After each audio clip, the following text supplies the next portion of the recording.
Hello दोस्तों, आप कैसे हैं? मैं संजय कुमार गुप्ता, आप सभी का मेरे यूट्यूब चैनल जागृति अड्डा पे स्वागत है।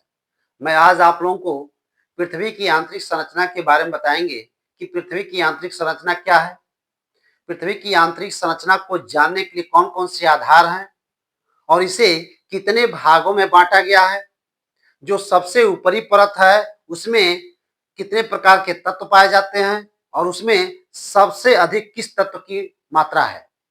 साथ में अभी जानने का प्रयास करेंगे कि जितने भी लेयर हैं उस लेयरों के बीच में कौन सी असंबद्धता है और यह भी देखेंगे कि पूरे पृथ्वी का घनत्व कितना है, पूरे पृथ्वी के जैसे जैसे हम नीचे जाते हैं उसमें तापमान कितना बढ़ता है। ठीक है, और यह भी जानने का प्रयास करेंगे कि जैसे पृथ्वी के अंदर भूकंप की उत्पत्ति होती है तो भूकंप के दौरान तरंगे उत्पन्न होती हैं। ठीक, अर्थात तीन प्रकार की तरंगे उत्पन्न होती हैं, पी तरंगे, यस तरंगे और यल तरंगे। ये तीनों तरंगे किस सरफेस में चलता है, ठोस में चलता है कि द्रव में चलता है कि गैस में चलता है या तीनों में चलता है या केवल जो है ऊपरी परत में चलता है, इसको हम जानने का प्रयास करेंगे। लेकिन उसके पहले हम ये जाने कि पृथ्वी क्या है। तो पृथ्वी एक ग्रह है, ध्यान रखिएगा, पृथ्वी एक ग्रह है, अर्थात जो हमारा सौरमंडल है उस सौरमंडल में जो 8 प्रकार के ग्रह हैं उस 8 प्रकार के ग्रह में पृथ्वी उनमें से एक है।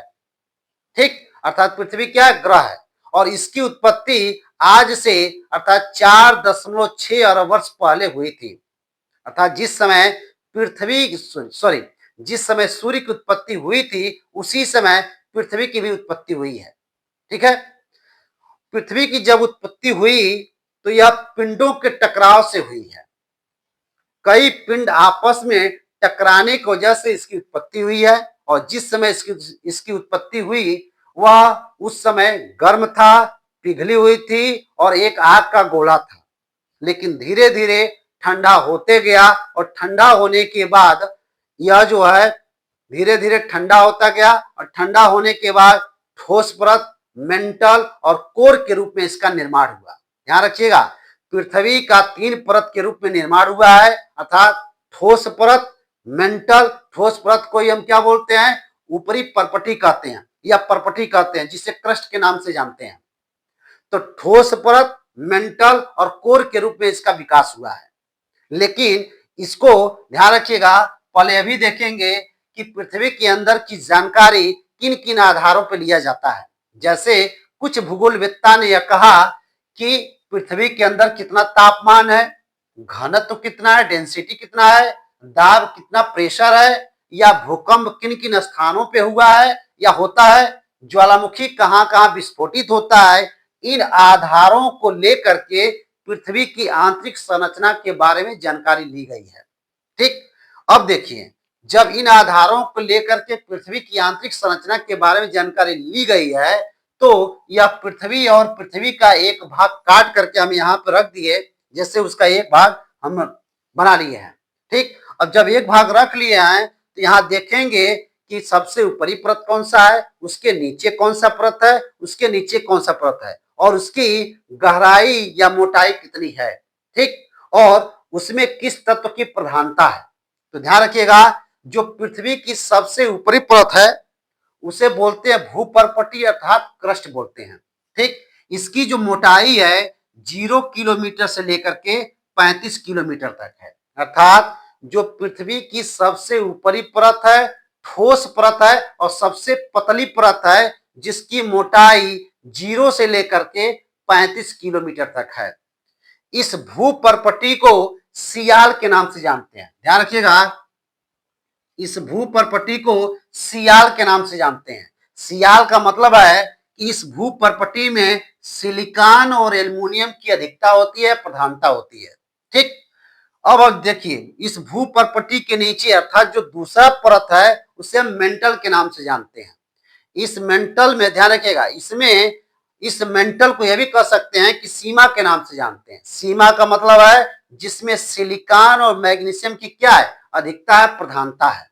अर्थात भूपर्पटी के नीचे जो दूसरी परत है वो मेंटल है। इस मेंटल को सीमा के नाम से जानते हैं। इसमें सिलिकॉन और मैग्नीशियम की अधिकता है, प्रधानता है। ठीक।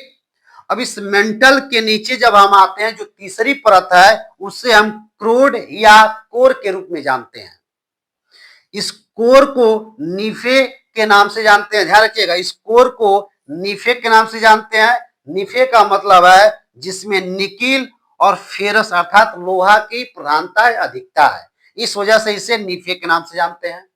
अब देखिए, जो भूपर्पटी की मोटाई है 0 से 35 किलोमीटर है। जो मेंटल की मोटाई है 35 से लेकर के 2900 किलोमीटर है। ध्यान रखिएगा, जो मेंटल की मोटाई है 35 से लेकर के 2900 किलोमीटर है। इसका मतलब है कि सबसे मोटी परत कौन सा है, तो मेंटल है। लेकिन उसके नीचे जब आते हैं तो उसके नीचे आपका कोर होता है और इसकी मोटाई कितनी होती है, 2900 लेकर के 6370 किलोमीटर है। ठीक। तो इस तरीके से भूपर्पटी, मेंटल और कोर का विकास हुआ है। अब देखिए, यह भी देखेंगे कि भूपर्पटी को दो भागों में बांटा गया है। कौन कौन सा है, ऊपरी पर्पटी और निचली पर्पटी। ऊपरी पर्पटी और निचली पर्पटी के बीच में जो दोनों भागों को डिवाइड करता है, बांटता है, जो उस रेखा को क्या बोलते हैं, कॉनराड डिस्कंटिन्यूटी। क्या बोलते हैं, कॉनराड डिस्कंटिन्यूटी बोलते हैं। जबकि जो मेंटल है उस मेंटल को भी हम दो भागों में बांटते हैं। ध्यान रखिएगा, मेंटल को भी दो भागों में बांटते हैं। उस मेंटल को दो भागों में बांटते हैं, ऊपरी मेंटल और निचली मेंटल। इसको भी जो है, जो दो भागों में बांटता है, उसको हम बोलते हैं रेपटी डिस्कंटिन्यूटी। क्या बोलते हैं, रेपटी डिस्कंटिन्यूटी बोलते हैं। उसके बाद जो तीसरी परत है, तीसरी परत में आप देखेंगे जो क्रोड है, कोर है, उसको हम भी बाह्य क्रोड और आंतरिक क्रोड दो भागों में बांटते हैं। और जब दो भागों में बांटते हैं तो जो बीच वाली लाइनिंग है, रेखा है, उसको बोलते हैं लेहमैन डिस्कंटिन्यूटी। क्या बोलते हैं, लेहमैन डिस्कंटिन्यूटी बोलते हैं। अब देखिए, ये तो हो गया कि भूपर्पटी को दो भागों में बांटते हैं, मेंटल को दो भागों में बांटते हैं और क्रोड को दो भागों में बांटते हैं। तो उन दो भागों के बांटने में जो लाइनिंग खींची गई है उसको अलग अलग नाम से जानते हैं। कौन कौन सा, कॉनराड, रेपटी और लेहमैन। लेकिन जहां पे भूपर्पटी और मेंटल को दोनों भाग को अलग करता है, ध्यान रखिएगा, भूपर्पटी और मेंटल को जो दोनों भाग को अलग करता है उसे बोलते हैं मोहो डिस्कंटिन्यूटी। क्या बोलते हैं, मोहो डिस्कंटिन्यूटी बोलते हैं। और जहां पे मेंटल और कोर को बांटते हैं, जहां मेंटल और क्रोड को बांटते हैं, उसे बोलते हैं गुटेनबर्ग डिस्कंटिन्यूटी। जहां पे मेंटल और कोर को डिवाइड करता है, दोनों अलग होता है, उसे बोलते हैं गुटेनबर्ग डिस्कंटिन्यूटी बोलते हैं। ठीक है। तो इस तरीके से पृथ्वी की आंतरिक संरचना को तीन भागों में बांटा गया है और तीनों भागों की मोटाई कितनी है, तीनों भागों को अलग अलग नाम से जानते हैं और तीनों भागों के बीच में दो अर्थात जो भूपर्पटी है और जो मेंटल है, उन दोनों के बीच में जो लेयर है उसको क्या बोलते हैं, मोहो डिस्कंटिन्यूटी बोलते हैं।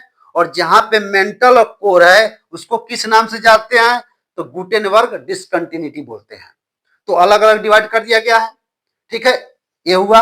अब देखिए, भूपर्पटी के बारे में भी कुछ और जाने कि और क्या इसमें, तो भूपर्पटी, ध्यान रखिएगा कि भूपर्पटी में 8 प्रकार के तत्व पाए जाते हैं। भूपर्पटी में 8 प्रकार के तत्व पाए जाते हैं, जिनमें सबसे अधिक मात्रा किसकी होती है, ऑक्सीजन की। कितना होती है, 46.6% होती है। ठीक। उसके बाद सिलिकॉन की होती है 27.7%। उसके बाद एल्युमिनियम की होती है 8%। और ध्यान रखिएगा, जो भूपर्पटी की मोटाई है महाद्वीपों पे 35 किलोमीटर है। भूपर्पटी की जो मोटाई है महाद्वीपों पर वो 35 किलोमीटर है। जबकि महासागरों में अर्थात महासागरों के नीचे इसकी मोटाई है 5 किलोमीटर। ठीक। तो इस तरीके से अभी है। और यह भी जानते हैं, जो भूपर्पटी है, जो ऊपरी परत है, ये आग्नेय चट्टानों, अवसादी चट्टानों या कायांतरित चट्टानों से निर्मित है या बनी है। इसके कहने का मतलब है जो भूपर्पटी है, जो पृथ्वी की ऊपरी परत है, वह पृथ्वी की ऊपरी परत आग्नेय चट्टान, अवसादी चट्टान, कायांतरित चट्टान से निर्मित है। अब यहाँ समझने वाली बात यह है कि आग्नेय चट्टान क्या होता है, अवसादी चट्टान क्या होता है या कायांतरित चट्टान क्या होता है। तो ध्यान रखिएगा, यहाँ पे थोड़ा सा पीछे जाएंगे तो पृथ्वी की उत्पत्ति कैसे हुई है। तो ये आग का गोला था, पिघली हुई थी और कहीं न कहीं क्या था ये, तो ये गर्म था। तो धीरे धीरे जैसे जैसे ठंडा होते गया और ठंडा होने के बाद जब इसका चट्टान के रूप में निर्मित हुआ, इसे ही बोलते हैं आग्नेय चट्टान। अर्थात सीधी सी बात है, ये आग से निर्मित है, गर्म से निर्मित है, इस वजह से इसे आग्नेय चट्टान कहा जाता है। ठीक है। अब देखिए, जब आग्नेय चट्टान के बारे में जान गए तो फिर अवसादी चट्टान क्या होता है। इसका मतलब यह है कि दबाव या तनाव से या हवा के माध्यम से या कुछ रासायनिक क्रिया के माध्यम से आग्नेय चट्टान टूट फूट करके किसी एक स्थान से दूसरे जगह जाकर के जमा हो गया धीरे धीरे और एक परत के रूप में जमा हुआ, तो इसे हम बोलते हैं अवसादी चट्टान। अवसादी का मतलब है अवशेष के रूप में। ठीक, अर्थात आग्नेय चट्टान का टूट फूट हुआ और किसी दूसरे जगह जाके जमा हो गया, उसे हम बोलते हैं अवसादी चट्टान। अब जो है ध्यान रखिएगा, यहाँ पे कायांतरित चट्टान क्या है। कायांतरित का मतलब है कि आग्नेय चट्टान का टूट फूट या अवसादी चट्टान का टूट फूट, इसका मतलब दबाव या तनाव बल से या हवा के माध्यम से दोनों में रासायनिक क्रिया हुई और अपने मूल अवस्था से परिवर्तित होकर के, ध्यान रखिएगा, अपनी मूल अवस्था से परिवर्तित होकर के किसी दूसरे जगह जमा हो जाना और अपने मूल अवस्था से परिवर्तन होकर के किसी दूसरी रूप में आ जाना, उसी को हम क्या बोलते हैं, कायांतरित चट्टान कहते हैं। ठीक है। तो थोड़ा सा यहाँ पे एग्जाम्पल दिए हैं कि अवसादी चट्टान, आग्नेय चट्टान, कायांतरित चट्टान क्या होता है। ठीक है। तो इसके कहने का मतलब है कि जो पृथ्वी की भूपर्पटी है, क्रस्ट है, जो ऊपरी परत है, वह 3 चट्टानों से निर्मित है। कौन कौन सा, आग्नेय चट्टान से है, अवसादी चट्टान से है, कायांतरित चट्टान से निर्मित है। ठीक। अब इसके बाद हम आते हैं, पृथ्वी के सबसे ऊपरी परत का घनत्व कितना होता है। जो पृथ्वी का सबसे ऊपरी परत है, इसका घनत्व 2.7 से लेकर के 3.3 ग्राम प्रति सेंटीमीटर के बीच होता है। ध्यान रखिएगा, जो पृथ्वी की सबसे ऊपरी परत होती है भूपर्पटी, उसका घनत्व 2.7 से लेकर के 3.3 ग्राम प्रति सेंटीमीटर होता है। ठीक है। इसके बाद जो पृथ्वी में भूकंपीय तरंगे उत्पन्न होती है, अर्थात जिस समय भूकंप उत्पन्न होता है, उस भूकंप के दौरान 3 प्रकार की तरंगे उत्पन्न होती हैं, पी तरंगे, यस तरंगे और यल तरंगे।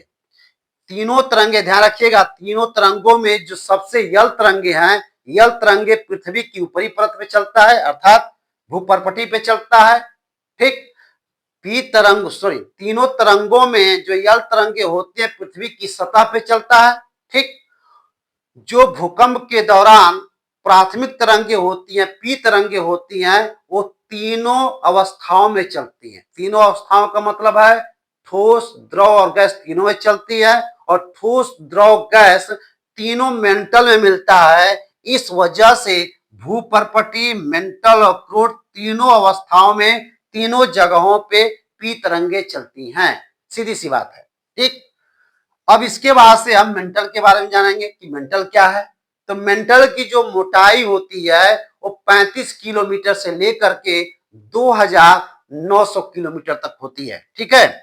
और यह पृथ्वी की सबसे मोटी परत है। ध्यान रखिएगा, जो मेंटल है पृथ्वी की सबसे मोटी परत है। कैसा है, मोटी परत है और पिघली हुई मैग्मा से बनी, अर्थात ठोस है। सबसे मोटी परत है और ठोस भी है। कौन, मेंटल, अर्थात मेंटल ठोस है और सबसे मोटी परत है। ठीक। जब सबसे मोटी है, ठोस है, तो इसमें यस तरंगे चलती हैं, अर्थात भूकंप के दौरान जो यस तरंगें उत्पन्न होती हैं वो केवल ठोस में ही चल सकती हैं। इसका मतलब ये है ठोस कौन सा है, मेटल है, और मेटल में ही यस तरंगें चलती हैं। ठीक है, अब इसके बाद से हम क्रोड के बारे में जानेंगे। तो क्रोड क्या है, दो भागों में बांटा गया है, बाह्य क्रोड और आंतरिक क्रोड। बाह्य क्रोड ध्यान रखिएगा ये द्रव्य होता है। बाह्य क्रोड कैसा होता है, द्रव्य होता है, तरल होता है, जबकि आंतरिक क्रोड क्या होता है, ठोस होता है। ठीक, तो जब बाह्य क्रोड तरल होता है तो उस क्षेत्र में चुंबकीय क्षेत्र उत्पन्न होता है। क्या होता है, चुंबकीय क्षेत्र उत्पन्न होता है। सीधी सी बात है, अगर पूछा जाए पृथ्वी के किस भाग में चुंबकीय क्षेत्र उत्पन्न होता है, तो क्रोड के बाह्य क्रोड में। ध्यान रखिएगा, क्रोड के बाह्य क्रोड में चुंबकीय क्षेत्र उत्पन्न होता है। क्यों उत्पन्न होता है, क्योंकि वह तरल होता है, द्रव्य होता है, जबकि जो आंतरिक क्रोड है पृथ्वी का वह ठोस होता है। ठीक है, तो ठोस होता है। ठीक, अब देखिए यह पूरा भाग जान गए कि भूपर्पटी में क्या क्या होता है, मेंटल में क्या क्या होता है, क्रोड या कोर में क्या क्या होता है। तो इसके बाद कुछ अन्य भी चीजें हैं उसको जानना जरूरी है। जैसे पृथ्वी का जो औसत घनत्व है 5.5 ग्राम सेंटीमीटर होता है। कितना, जो पृथ्वी का, पूरे पृथ्वी का जो औसत घनत्व होता है कितना होता है, 5.5 ग्राम सेंटीमीटर होता है। जैसे जैसे पृथ्वी की गहराई में हम जाते हैं तो प्रति 32 किलोमीटर पे, ध्यान रखिएगा, हर 32 किलोमीटर पे 1 डिग्री सेल्सियस तापमान क्या होता है, बढ़ता जाता है। जैसे जैसे पृथ्वी की गहराई में हम जाते हैं वैसे वैसे हर 32 किलोमीटर पे 1 डिग्री सेल्सियस तापमान बढ़ता जाता है, और उसी परत में सबसे अधिक तापमान होता है। ठीक है, अब देखिए पृथ्वी का जो औसत द्रव्यमान है, या पृथ्वी के द्रव्यमान के आधार पर, ध्यान रखिएगा, पृथ्वी के द्रव्यमान के आधार पर सबसे अधिक मात्रा किसकी होती है, तो लोहा की होती है। इस पूरे पृथ्वी में अगर द्रव्यमान के आधार पर हम निर्धारित करें तो उसमें किस तत्व की प्रधानता होती है, तो लोहा की होती है। कितना होती है, 34.6% होती है। इसके बाद ऑक्सीजन की होती है 30.1%। इसके बाद सिलिकॉन की होती है 15.1% होती है। इन सारे जगहों पे या इन सारे भूपर्पटी मेंटल या क्रोड का इतना विस्तार से चर्चा किया गया है कि कहीं से भी अगर क्वेश्चन किया जाएगा तो लगभग लगभग इन्हीं में से क्वेश्चन आपका पूछा जाएगा। क्वेश्चन कैसे पूछा जाएगा थोड़ा सा इस पे भी है, हम डिस्कशन कर लेते हैं। सॉरी, जैसे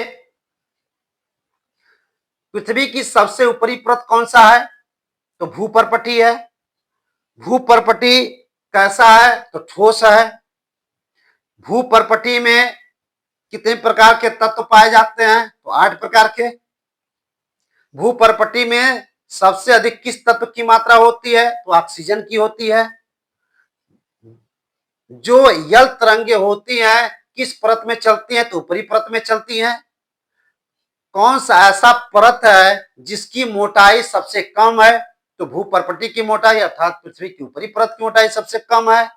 ठीक, यह भी पूछा जा सकता है कि मोहो, ध्यान रखिएगा, मोहो डिस्कंटिन्यूटी किन दो परतों के बीच में स्थित है। मोहो डिस्कंटिन्यूटी किन दो परतों के बीच में स्थित है, तो भूपर्पटी और मेंटल के बीच में। मोहो डिस्कंटिन्यूटी किन दो परतों के बीच में स्थित है, तो भूपर्पटी और मेंटल के बीच में स्थित है। यह भी पूछा जा सकता है कि गुटेनबर्ग डिस्कंटिन्यूटी किन दो परतों के बीच में स्थित है, तो क्रूड और मेंटल के बीच में स्थित है। यह भी पूछा जा सकता है कि मोहो कि लेहमैन डिस्कंटिन्यूटी किन दो परतों के बीच में स्थित है। लेहमैन डिस्कंटिन्यूटी किन दो परतों के बीच में स्थित है, तो क्रोड के बाह्य क्रोड और आंतरिक क्रोड के बीच में स्थित है। क्रोड के बाह्य क्रोड और आंतरिक क्रोड के बीच में स्थित है कौन सा, लेमन डिस्कंटिन्यूटी। या कॉनराड डिस्कंटिन्यूटी किस दो परतों के बीच में स्थित है, तो ऊपरी परपटी और निचली परपटी के बीच में स्थित है। ठीक है, तो इस तरीके से यहां से क्वेश्चन पूछा जा सकता है, या ये भी पूछा जा सकता है सीमा किस परत का नाम है। ध्यान रखिएगा, सीमा किस परत का नाम है, तो मेंटल सीमा का नाम है। सीमा का मतलब है जहां पे सिलिकॉन और मैग्नीशियम की अधिकता है। या नीफे किस परत का नाम है, तो नीफे क्रोड का नाम है। इसमें अर्थात निकिल और फेरस की प्रधानता होती है। यह भी पूछा जा सकता है कि सियाल किस परत का नाम है, तो सियाल में क्या होता है, सिलिकॉन और एल्युमिनियम की अधिकता होती है। यह भी पूछा जा सकता है कि किस परत में, अर्थात जो यल तरंगे चलती हैं किस परत में चलती हैं, तो सबसे ऊपरी परत में चलती हैं। यह भी पूछा जा सकता है कौन सा ऐसा तरंगे हैं जो तीनों अवस्थाओं में चलती हैं, ठोस, द्रव या गैस। यह भी पूछा जा सकता है कि तीनों अवस्थाओं में जो चलती है, तो तीनों अवस्था कहां कहां मिलती है, तीनों में मिलता है। ऊपरी परत निचली परत तीनों में चलता है, जिसका मतलब तीनों अवस्था में चलता है। यह भी पूछा जा सकता है कि यस तरंगे किसमें चलती हैं। ठीक, यस तरंगे किसमें चलती हैं, तो मेटल में चलती हैं, क्योंकि मेटल क्या है, ठोस है। ठीक है, तो यह भी पूछा जा सकता है कि पृथ्वी का औसत घनत्व कितना है, पृथ्वी का औसत घनत्व कितना है, यह भी आपसे पूछा जा सकता है। यह भी पूछा जा सकता है कि द्रव्यमान के आधार पर, ध्यान रखिएगा, द्रव्यमान के आधार पर पृथ्वी में किस तत्व की मात्रा अधिक है, तो किस तत्व की मात्रा अधिक है, लोहा की है। लेकिन पृथ्वी के ऊपरी परत में किस तत्व की मात्रा अधिक है, तो ऑक्सीजन की है। तो घुमा फिरा करके यहां से क्वेश्चन आपसे पूछा जा सकता है। विशेष रूप से जनवरी 2026 में रांची इंटर कॉलेज के एलटी ग्रेड, टीजीटी और पीजीटी का एग्जाम होने वाला है। उनके सिलेबस में पृथ्वी की आंतरिक संरचना है और यहां से क्वेश्चन बनना निश्चित है। इस वजह से उन विद्यार्थियों को, उन छात्रों को विशेष रूप से ध्यान देने की जरूरत है जिनको एलटी ग्रेड, टीजीटी, पीजीटी का एग्जाम देना है।